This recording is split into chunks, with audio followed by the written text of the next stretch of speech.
Bonjour à toutes et à tous, ravi de vous retrouver pour cette nouvelle émission Live N2 sur Fox Sport Foot National, j'espère que vous allez bien. Comme d'habitude, nous allons commencer par le talent de la semaine choisi aujourd'hui, c'est l'attaquant de 28 ans de Colomiers, Kevin Cardinali. Pourquoi lui ? Parce que, évidemment, il a en lui l'efficacité, une dizaine de buts quasiment déjà marqués à son actif, mais surtout des buts très importants, des buts consécutifs, des buts contre Nantes, contre Angoulême, contre Canet, contre Andrézieux à la 90e minute pour arracher le match nul 3-3, des points importants pris par cette équipe qui reste malgré tout relégable. C'est dire que sans Cardinali, Colomiers serait au plus mal. Kevin Cardinali, c'est le talent de la semaine. Nous allons tout de suite enchaîner évidemment avec l'affiche. Elle est alléchante cette affiche, elle est royale. Ce week-end, c'est Martigues, Gaulle FC. Pour en parler, déjà, pour vous mettre en appétit, Maurice Bouquet est avec nous. Pourquoi Maurice Bouquet ? Parce que même s'il s'occupe de Chartres, notamment des jeunes, il a fréquenté ce club de Martigues pendant 2 ans parmi l'élite, avec Pagal, avec Chintreuil, avec Didier Tolo, entraîné par Christian Saramagna d'abord et René Exbrailla ensuite. Maurice Bouquet, bonjour. Bonjour. Comment ça va, Maurice ? Très bien, avec le beau temps, ça me rappelle le temps de Martigues. Alors, Maurice, je l'évoquais, 2 ans au plus haut niveau avec Martigues dans ce stade Francis Turcan qui était, moi j'ai vécu personnellement des Martigues Marseille notamment extrêmement bouillants, dans ce stade Francis Turcan qui attend énormément de monde pour ce match au sommet contre Gaulle FC. On va rappeler que Martigues en cas de victoire doublerait l'équipe de Gaulle FC puisque c'est au goal average particulier que ça se départage. Ils ont fait match nul au match aller sur le score de 1-1. Donc c'est un match capital. Martigues prendrait la tête de ce groupe après avoir compté près de 12 points de retard il y a quelques semaines. Maurice, dans quel état d'esprit on se trouve, vous qui avez côtoyé justement le haut niveau, quand on est comme ça très en retard et qu'on arrive à un match clé comme celui-là ? Disons que quand on arrive à ce stade-là, pouvoir reprendre 12 points et pouvoir jouer la montée, sachant qu'il ne reste que 5 matchs aujourd'hui, évidemment, la motivation est extrême et on est presque en train de toucher l'objectif de la saison.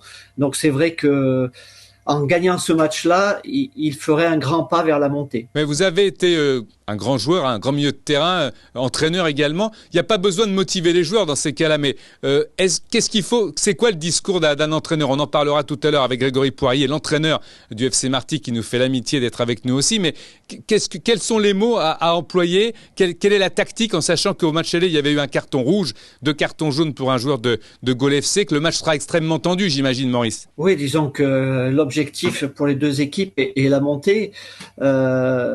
Gaulle aujourd'hui a une pression extraordinaire parce qu'ils viennent à Martigues, sachant que Martigues, eux, ils sont sur une dynamique positive. Et puis on s'aperçoit que c'est une équipe qui ne lâche jamais rien parce qu'avoir 12 points de retard et arriver aujourd'hui à jouer un match qui va leur permettre peut-être de passer devant, c'est extrêmement important. On s'aperçoit aussi que le week-end dernier, même menés 1-0, ils sont arrivés à renverser le match et à gagner 3-1, chose qui n'était pas facile. Donc ils sont dans une dynamique où il n'y a même pas besoin de discours. Chaque jour à l'entraînement, ils savent où ils veulent aller et je suis persuadé qu'avec le monde qu'il va y avoir au stade, cette équipe va réaliser de prendre la première place. Après, ça sera eux qui auront la pression. En tant que joueur, ce sont des matchs qu'on aime jouer, même s'il y a la pression du côté de Gaulle FC, parce que c'est Martigues qui est un petit peu dans la peau du challenger. Mais dans la peau des joueurs, comment ça se passe ? Est-ce qu'on a une excitation, une envie qui peut être presque parfois trop forte et qui peut enlever de l'influx ou enlever de la concentration ? Oui, je pense qu'aujourd'hui, l'équipe attend ce match avec impatience. Il y a toute une médiatisation autour de ce match qui est importante, donc qui met une pression supplémentaire sur les joueurs. Et c'est vrai que plus vite on peut jouer ce genre de match, mieux on se porte. Maintenant, je suis persuadé que Martigues a toutes les armes pour réaliser une grande performance demain soir, mais ça voudra pas dire non plus que l'objectif sera réalisé.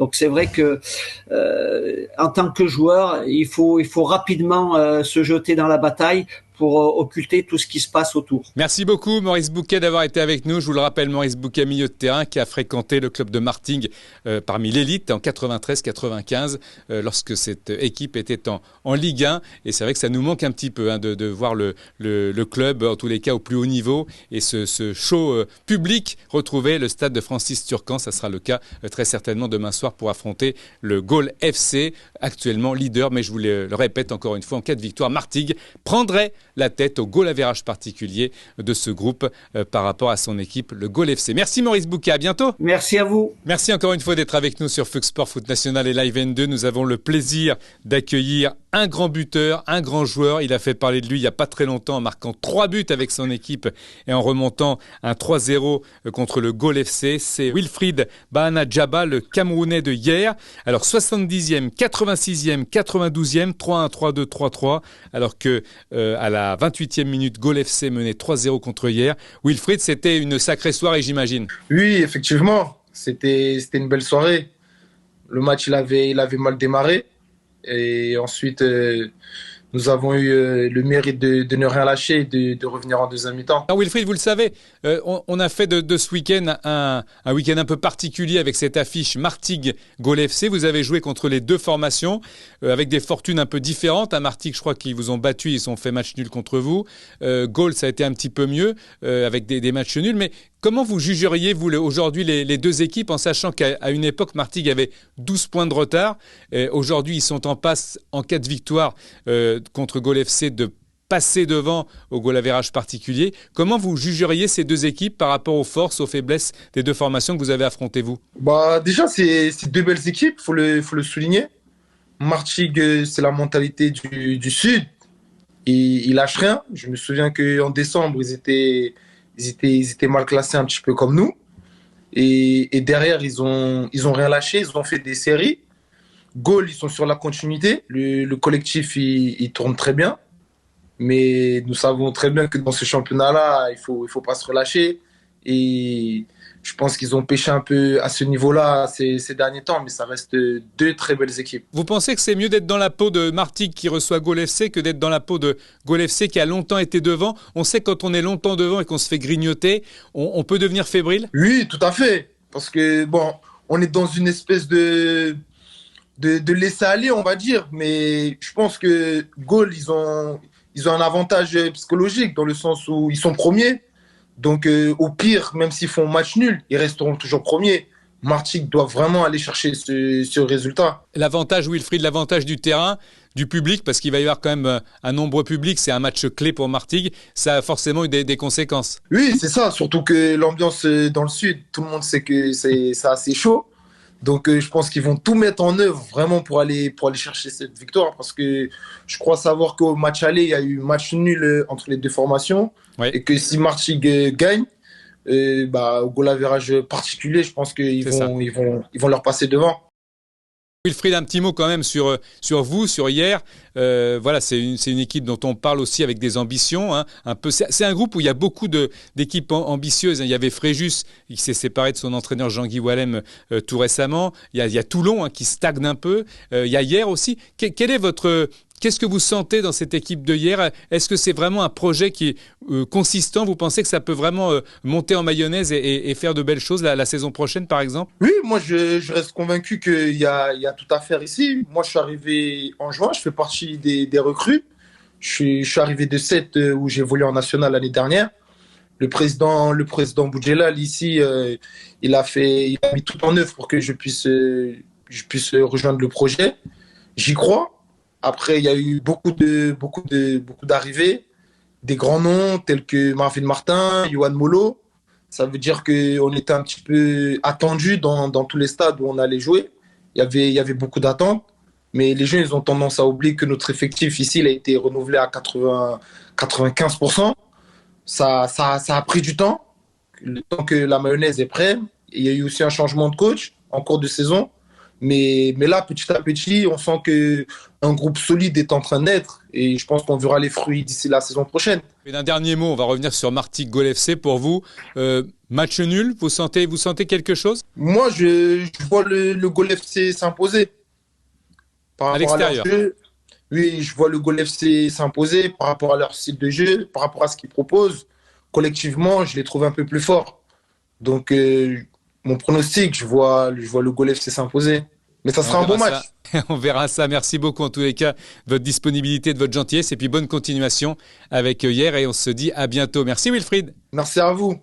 Merci à vous. Je vous le disais tout à l'heure, notre affiche évidemment du week-end, tout groupe confondu, c'est Martigues et Gol FC avec Youssef Fekir qui m'aide à préparer cette émission. Nous avons le plaisir d'accueillir Greg Poirier, l'entraîneur de Martigues qui nous fait l'amitié d'être avec nous. Juste un petit point pour dire que personne du côté de Gol FC n'a accepté notre invitation. On le comprend très bien, on l'admet. Le président de Gol FC ne veut pas se disperser, en tous les cas que ses troupes, joueurs, entraîneurs, directeurs sportifs ne se dispersent dans les médias, dont acte. En tous les cas, on est très heureux, nous, d'accueillir Monsieur Poirier. Grégory, bonjour. Bonjour Denis, bonjour à tous. Alors, c'est le grand match, c'est le tournant de la saison ou pas ? C'est un gros match, en effet. J'aime pas le mot final parce que derrière, il reste 4 matchs et il faut pas oublier Grasse aussi qui est derrière nous à 3 points. Mais c'est vrai que c'est un match qui peut être déterminant pour la suite du championnat. Psychologiquement, il restera 4 matchs derrière, donc forcément, c'est un match déterminant. Et c'est aussi un match déterminant, on va dire mathématiquement, puisque l'issue du championnat dans 5 journées, forcément le résultat de samedi aura une incidence sur l'issue du championnat. Le match aller s'était soldé par un match nul, un but partout. Il y avait eu un exclu du côté de Gol FC pour 2 cartons jaunes. On s'attend à un match, on va dire, musclé, rythmé, où il y aura tous les ingrédients presque d'un derby, j'allais dire non, mais c'est quand même, comme vous l'avez dit, le match clé. Là, c'est un match National 2 au tableau entre le premier et le second. C'est un match à enjeu aussi. Il y a beaucoup d'attentes autour de ce match, que ce soit sur le club de Gol, puisqu'ils ont été premiers toute la saison, et sur nous, puisqu'on fait une remontée, je dirais, extraordinaire depuis janvier.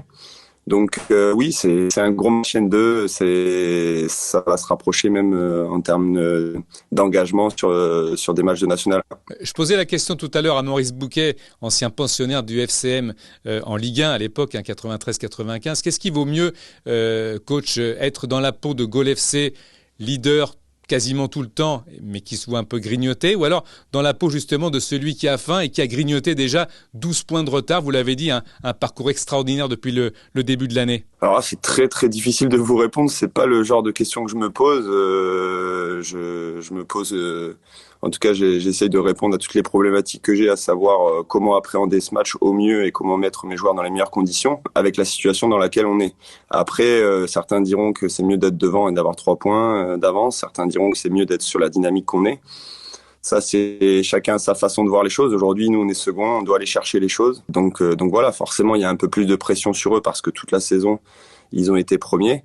C'est tout ce que je pourrais dire par rapport à ça. Quand un entraîneur n'a pas à motiver ses joueurs, parce que là, évidemment, on imagine que les joueurs sont surmotivés, c'est quoi justement le discours ? C'est de calmer pour ne pas jouer le match, comme on dit souvent, à l'avance, ou c'est de jouer vraiment sur l'aspect purement technique, les aléas d'un match, les enseignements du match aller ? Là encore, il y a plusieurs choses et ça dépend des situations. Il faut connaître son groupe. Tout dépend des joueurs que vous entraînez, de leur maturité. Mais nous, on a plutôt eu une semaine classique, calme, je dirais, dans le conditionnement mental. Après, ça va monter forcément avec les 24 heures qui nous restent. Et je pense qu'à 18 heures, on aura un état d'esprit conquérant et on va jouer avec beaucoup de passion, puisque c'est ce qui nous caractérise. En plus du jeu qu'on affiche, je pense qu'on a réussi à faire beaucoup de jeux toute la saison, à avoir un jeu fluide dans la mesure du possible. Et demain, il va falloir aussi se concentrer sur ça et au moment du match, mettre les jeux de côté. Le président à la dernière session le disait à une radio locale du côté de Martigues. C'est aussi, j'imagine, votre avis. Il y a un engouement différent par rapport à ce match et tout au long de la saison. Évidemment, on surveille les résultats de son club, mais là, évidemment, au stade Francis Turcan, l'ambiance sera différente. Ah oui, c'est sûr, ça c'est sûr. Il y a beaucoup d'engouement, il y a beaucoup d'attentes. C'est plus qu'un club, c'est toute une ville. Faut savoir que quand je vous avais déjà eu en interview, je vous avais dit que c'était un club qui avait beaucoup d'attentes. Il y a une histoire, donc forcément, il y aura beaucoup d'engouement. Et pour revenir à votre question précédente, forcément, il va falloir gérer les émotions aussi, mais il faut se lâcher, il faut jouer le match à fond pour ne pas avoir de regrets. Mais c'est un match particulier avec une saveur particulière voilà, il faut conditionner au mieux ces joueurs, mais je fais vraiment confiance au groupe. J'ai eu la chance d'avoir un gros collectif. On a vraiment su créer un état d'esprit et avec des joueurs très matures à l'intérieur de vestiaire. Beaucoup de joueurs, j'ai eu malheureusement beaucoup de blessures, beaucoup de turnovers. Tout le monde a participé. Là, j'ai dû faire un choix avec 16 joueurs. Mais c'est vraiment une aventure extraordinaire dans laquelle qu'on a pu vivre. Et j'espère que demain, avec tout ce qu'il y aura autour de ce match-là, on va pouvoir, entre guillemets, rendre la confiance et par rapport au soutien du public, de toute une ville derrière nous. Au-delà des mathématiques, c'est ma dernière question, Greg. Au-delà des mathématiques, c'est un résultat qui va conditionner la fin de saison ? Oui, psychologiquement, c'est sûr. Comme je vous disais tout à l'heure, c'est déterminant, c'est sûr et certain. On va pas non plus se cacher et voilà. Et ça, c'est sûr que ce match-là, sur le résultat, après, c'est une configuration particulière. Il y a le goal à virage particulier qui rentre en jeu. Il y a le fait que s'il reste à match nul, avec le match nul, il reste à 3 points devant, plus le goal à virage particulier dans lequel on bascule pas. Donc il y a plein de petites choses comme ça. Mais encore une fois, nous, on va essayer. En tout cas, on va jouer avec passion, mais surtout sûr de notre force. Et on va vouloir mettre notre jeu en place. C'est ce qui fait notre force. Donc on va essayer d'enlever tout ça, tout ce qu'il y a autour. Et se servir de cette force collective de ce qu'il y a autour du club, parce que forcément quand vous recevez qu'il y aura du monde, ça donne de la force à notre équipe, mais on va se concentrer sur le jeu. Mais clairement, oui, c'est clair que je veux pas utiliser le mot final, comme j'ai dit, il y a quatre matchs derrière, grâce aussi qui a 3 points, mais clairement c'est un match déterminant et pour nous c'est le top d'arriver à 3 points au moment de les jouer. Premier contre second, c'est des matchs qu'on veut jouer et voilà, on va essayer de tout donner demain. Merci beaucoup. On vous laisse dans la préparation de ce sommet entre Martigues et Gol FC. Bonne chance à vous, bonne continuation, bonne chance également à votre adversaire. On se retrouve très vite et merci de votre disponibilité. À bientôt. Merci Denis, à bientôt. Nous allons évidemment évoquer les autres affiches groupe par groupe de ce week-end, à commencer évidemment par le groupe A avec Chartres-Poissy, c'est Alléchant également, Châteaubriand-Guingamp, Rouen-Plabennec, Granville-Blois, Romorantin-Saint-Privé, Vannes-Lorient et Vitré-Saint-Malo, également Versailles-Caen. Versailles qui n'a connu qu'une seule fois la défaite, c'était au mois de novembre dernier justement au match aller à Caen. À noter que Versailles n'est qu'à quelques points de la montée, une montée quasi certaine, c'est la meilleure défense du championnat avec 13 buts encaissés seulement. Dans le groupe B, en attendant le sommet du 30 avril, Paris 13 Fleury, il y aura Entente contre Belfort, Fleury-Agneau, Saint-Quentin FC 93, Épinal-Beauvais, Schiltigheim 23 points contre Sainte-Geneviève 30 points. Attention, pour Schiltigheim, il faut absolument l'emporter, on dit ça presque à chaque week-end pour eux. Saint-Maur-Auxerre, Metz-Reims et Lens Paris 13. Paris 13 qui a fait longtemps la course en tête mais qui a connu pas mal de défaites consécutives qui lui sont maintenant préjudiciables.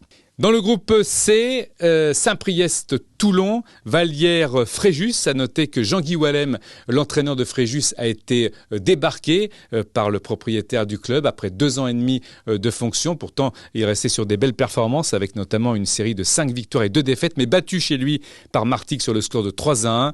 Il a été pris à part par le chef d'entreprise qui dirige donc le club de Fréjus, qui lui a signifié son licenciement. Ils sont d'ailleurs en train de négocier justement pour le départ de Jean-Guy Wallem, donc Fréjus qui se rend à Vallières dans des conditions un peu spéciales. Hier, Marseille, Louan, Cuiseaux-Marignane, Grasse-Lyon, Monaco-Aubagne et Lyon-la-Duchère-Jura-Sud terminent cette journée dans ce groupe C. Dans le groupe D, Angoulême-Canet, Le Puy-les-Herbiers, Trélissac-Nantes, Moulins-Colomiers. Moulins qui n'a connu qu'une seule victoire en 2022, c'était contre Mont-de-Marsan, relégué aujourd'hui. Stade Montois, justement contre Chamalières, Bourges-Montpellier. Et puis il y aura également Béziers-Andrézieux. Ce sera ce soir où Andrézieux peut faire une bonne opération. Pour terminer cette émission, vous le savez, c'est une habitude bien sûr, le but de la semaine avec ce coup franc exceptionnel d'Alpha Kubota le jour de Saint-Priest, c'était contre Rumilly-Vallières et ça a donné en plus la victoire à son équipe. Un but superbe, il va passer ce ballon au-dessus du mur pour aller se ficher dans la lucarne. Magnifique coup franc d'Alpha Kubota, bravo pour ce but. Merci de nous avoir suivis encore une fois pour cette émission sur Fux Sport Live N2 Foot National. Rendez-vous mardi évidemment avec Florian Sermez pour Replay N2. À bientôt.